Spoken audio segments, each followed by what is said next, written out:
My channel. ഇന്ന് നമ്മൾ തയ്യാറാക്കാൻ പോകുന്നത് റോബസ്റ്റ പഴം കൊണ്ടുള്ള ഹൽവയാണ്. വളരെ ഹെൽത്തി ആയിട്ടുള്ള ഒരു ഹൽവയാണ്. കുട്ടികൾക്കും ഒക്കെ കൊടുക്കാം. നമുക്ക് നോക്കാം. നമുക്ക് ഇതിന് വേണ്ടിയത് 4 റോബസ്റ്റ പഴം എടുത്തു, ഒരു കപ്പ് പഞ്ചസാര, 1/2 കപ്പ് പാല്, 1/2 കപ്പ് കൂവപ്പൊടി, ഒരു 1/4 കപ്പ് നെയ്യ്, കിസ്മിസ്, അണ്ടിപ്പരിപ്പ്. ഇനി നമുക്ക് ഇത് നല്ല വൃത്തിയായിട്ട് അരയ്ക്കണം. നമുക്ക് ആദ്യം ഈ പഴം നന്നായിട്ട് മിക്സിയിലിട്ട് അടിച്ചോണ്ട് വരണം.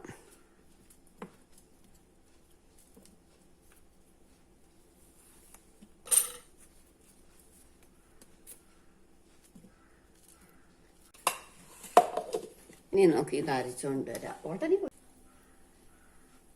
ഇനി ആദ്യം നമുക്ക് നെയ്യൊഴിക്കാം.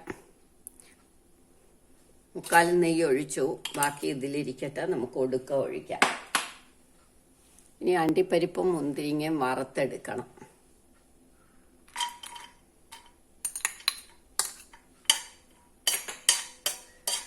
അണ്ടിപ്പരിപ്പ് ഒരു പകുതി മൂപ്പാകുമ്പോൾ നമുക്ക് കിസ്മിസോട് ഇടാം. ഒരുപാട് മൂക്കണ്ട, ഒന്ന് ചുമന്ന് തുടങ്ങുമ്പോൾ നമുക്ക് എടുക്കാം.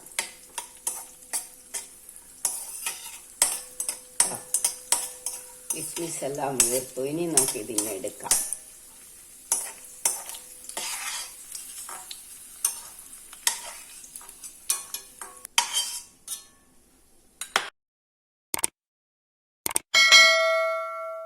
ഈ നെയ്ക്കകത്തേക്ക് തന്നെ നമുക്ക് ഈ പഴം ഇടാം. പഴം അരച്ചത്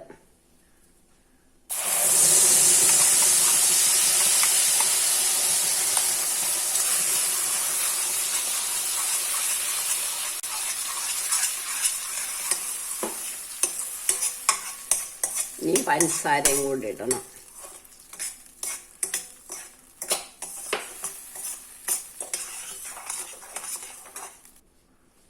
ഇനി നമുക്ക് ഈ കൂവപ്പൊടിയും പാലും വേണം. കൂവപ്പൊടി എളുപ്പം കട്ട കിട്ടും. അതുകൊണ്ട് നമുക്ക് പാലും കൂവപ്പൊടിയും കൂടെ മിക്സിയിലിട്ടൊന്ന് അടിച്ചിട്ട് അങ്ങോട്ട്, അല്ലെ സ്പൂൺ കൊണ്ട് ഇളക്കിയിട്ടായാലും മതി. കോൺഫ്ലവറും കൂവപ്പൊടിയൊക്കെ എളുപ്പം കട്ട കിട്ടും. ഇത് മിക്സിയിലിട്ടൊന്ന് കലക്കി, അല്ലെങ്കിൽ നമ്മൾ കൈ കൊണ്ട് കലക്കണം. ഞാൻ മിക്സിയിലിട്ട് കലക്കുക. ഇനി നമുക്ക് ഈ കൂവപ്പൊടിയും പാലും കൂടെ ഉള്ള മിശ്രിതം അങ്ങോട്ട് ഒഴിക്കാം.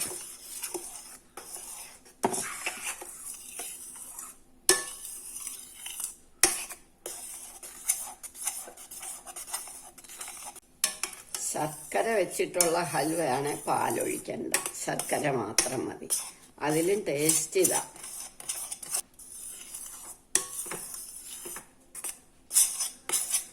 കട്ടിയായി വരുമ്പോൾ നമ്മൾ കുറേശ്ശെ ബാക്കി വെച്ച നെയ്യ് കുറേശ്ശെ ഒഴിക്കണം.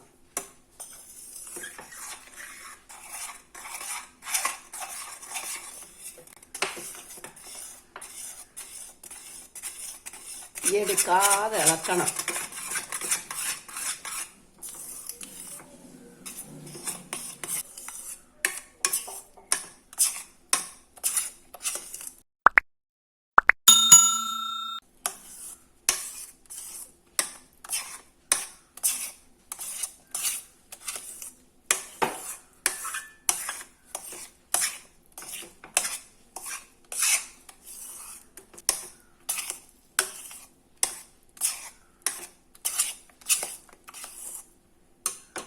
ഇനി നമുക്ക് ബാക്കി നെയ്യൂടെ അങ്ങ് ഒഴിക്കാം.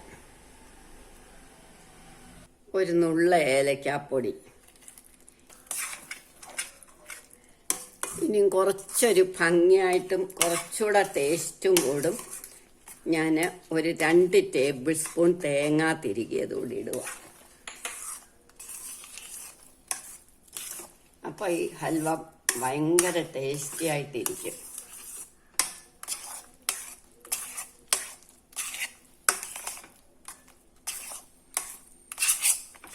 കുറച്ച് വറ്റി തുടങ്ങിയാൽ നമുക്ക് സിമ്മാക്കി വെച്ചിട്ട് ഇളക്കി എടുക്കണം.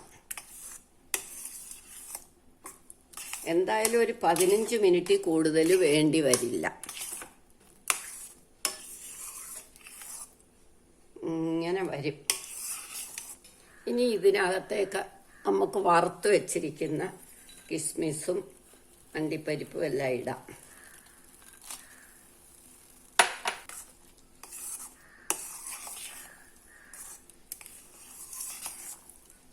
ഇനി ഇത് നമുക്ക് മയം പരട്ടിയ തട്ടത്തിലേക്ക് ഒഴിക്കാം.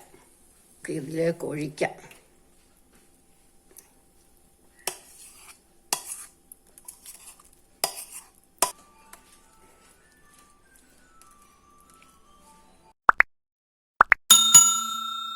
ഇനി നമുക്ക് ഭംഗിക്കാം. ഞാൻ കുറച്ച് തേങ്ങ മേളിലും കൂടി ഇടുക. അപ്പം നല്ല ഭംഗിയാണ്. നല്ല ഭംഗിയുമാ. തേങ്ങ കടിക്കുമ്പോൾ ഒരു ടേസ്റ്റുവാ. ആ ചൂടോടെ ഇടണം. ഇനി ഇത് തണുക്കുമ്പോൾ നമുക്ക് മുറിച്ചെടുക്കാം. തണുക്കട്ടെ. നമ്മളുടെ ഹൽവ തണുത്തു. നമുക്കിനി ഇത് മുറിച്ചെടുക്കാം. നിങ്ങളെല്ലാവരും ഇത് ട്രൈ ചെയ്ത് നോക്കണം. ഇഷ്ടമെങ്കിൽ ലൈക്ക് ചെയ്യണം, സബ്സ്ക്രൈബ് ചെയ്യണം.